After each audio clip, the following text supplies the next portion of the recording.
Hello, my name is Frida Orupabo, and I will speak a bit about my work, my practice today. Show you how I'm working, and we are now in my apartment, um, which also functions as my studio. Um, I'm working. I have a printer, and I'm working mostly on the floor, and then I will store things in another room, on a table, and also in a bed. This is where I store my collages. And I like working from home because you have everything you need and it's comfortable and you're not disturbed. And yeah, I really like to work from home. I collect most of the images online, so they are mostly digital. I collect from different sites as Google, eBay, Tumblr, Pinterest, Etsy. It all depends on where I am in the process, or where I am.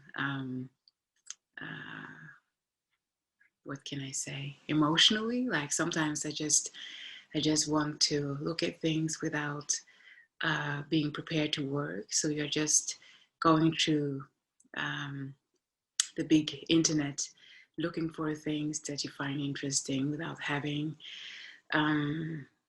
without without having an idea that you're going to use it. Other times I'm looking for things, very specific things. I will, for instance, I can be in the process of making a collage, a digital collage, and then I need a hand or a leg that is twisted in a specific way. So I will go to eBay to find that, because on eBay you have images, and sometimes you will get very high resolution photos. I think resolution is often a problem for me when I'm making the collages and making use of images found online. The process of finding things is very intuitive. It's I always used the work as a way of relaxing. And luckily it still feels like that. It's something I need to do. If I'm lucky, I can do it every day,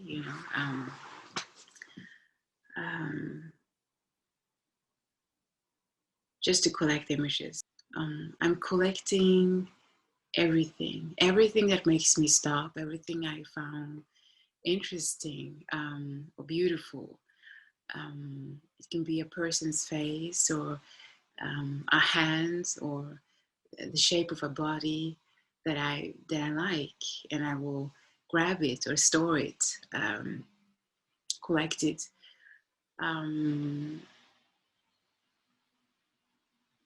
Sometimes it's something that I haven't seen before, but it's a twist of something that is familiar in a way, something that speaks to me. When I start on a collage, I will start with a piece that I really like, and then I will keep on adding to that piece. And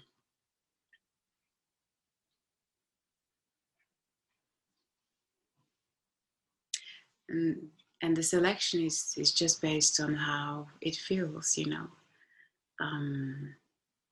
how the pieces feels together. And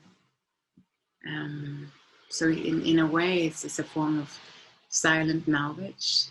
And, you really have to just trust your eye. And I do trust my eye. And the digital collage will then always be the starting point. That is the base. So I very seldom make things out of loose pieces that I have in my studio. I will make a digital collage, and then I will, when I'm happy with it, I will enlarge it and I will print it out, and then I will start to stitch the layers together with tape. That is the base.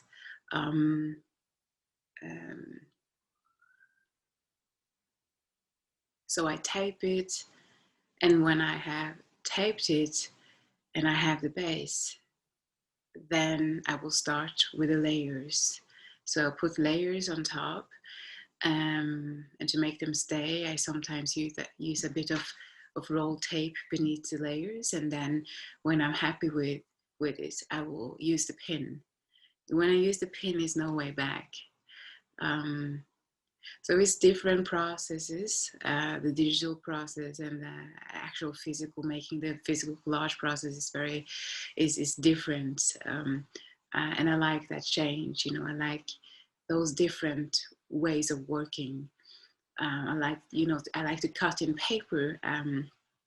Uh, it's available, like it's very easy way of working, and then you can create very complex and different things. You can make something very flat, like a poster. Sometimes I will also um, just have a poster, like print it out or get help uh, from a professional company to print it out for me, and then you will have this flat poster expression, of course.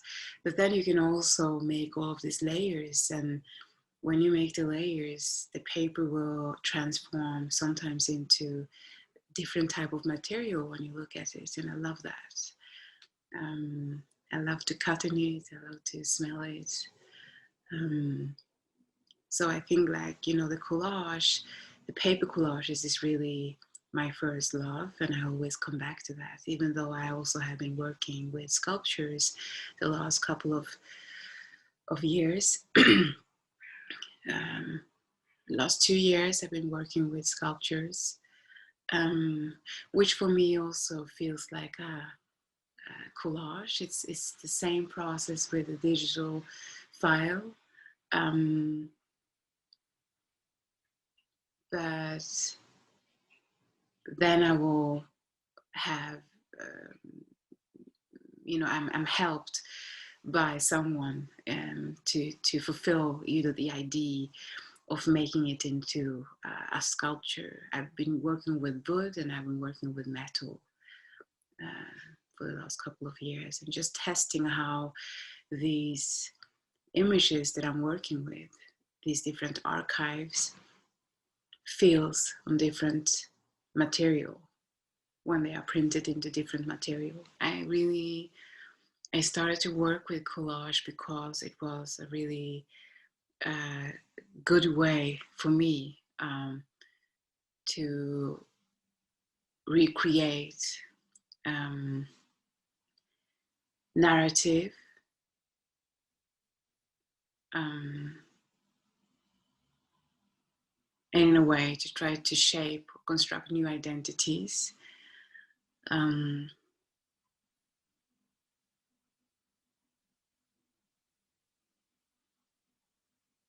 It's just a way of combining different pieces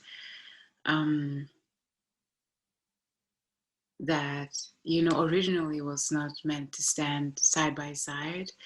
Is something with that I really not only enjoy, but also that feels really helpful when I'm working, because my work is also a way of sorting things, sorting emotions and thoughts that I have. It's a way of speaking, to comment on things or to address things. I was speaking to another woman the other day, and I was telling her that I was looking for a woman, a black woman riding a horse, but when I was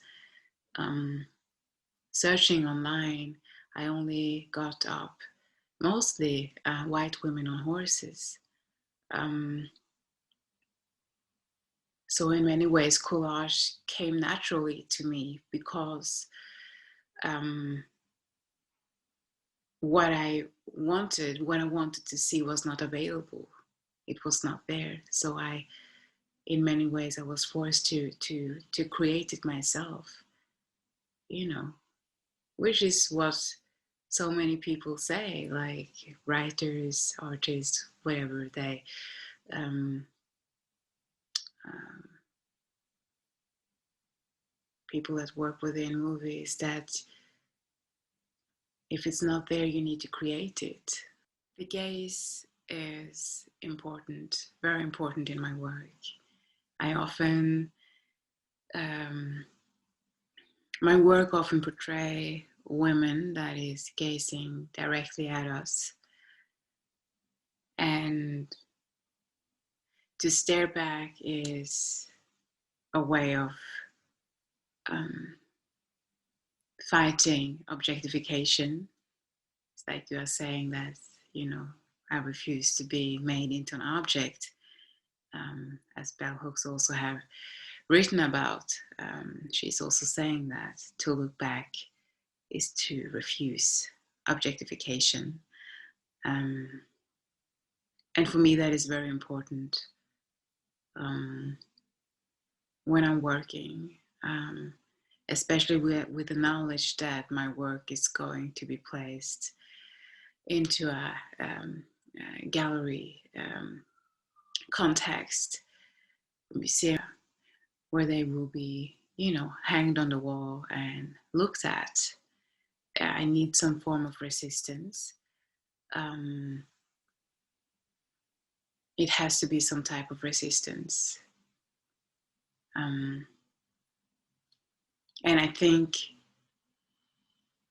walking into a room and getting eye contact with a subject that has been, you know, portrayed in a painting or a photography or whatever will make you stop, and it will make you feel that it's some type of dialogue going on internally, hopefully. This is at least what I hope for, that it will make the viewer stop and question things, question, you know, or at least feeling that they are in some type of a dialogue with the subject that they are seeing.